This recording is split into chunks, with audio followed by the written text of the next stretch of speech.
बघ मावड्या, तुझ्या समोर जो कॅलेंडरचा प्रश्न दिसतोय याचं उत्तर काढायचं आहे फक्त 2 सेकंदात. कसं?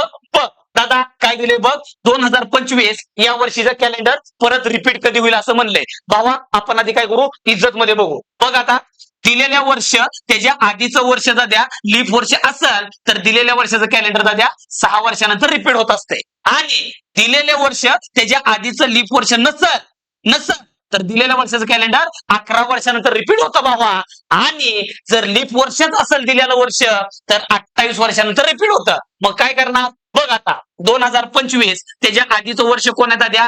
2024 आहे. मग 2024 लीप वर्ष आहे का? नाही. कसं कळलं? शेवटच्या 2 अंकाला दाद्या 4 न भाग जातोय. मग काय करायचं? त्या 2025 मध्ये फक्त 6 मिसायचं दाद्या. मग 2025 आणि 6 किती असते? 2031. P for Baahubali. बरोबर. जे काय उत्तर येणार दाद्या कमेंट बॉक्स मध्ये फेकून दे. व्हिडिओ आवडला तर लाईक कर, शेअर कर. धन्यवाद.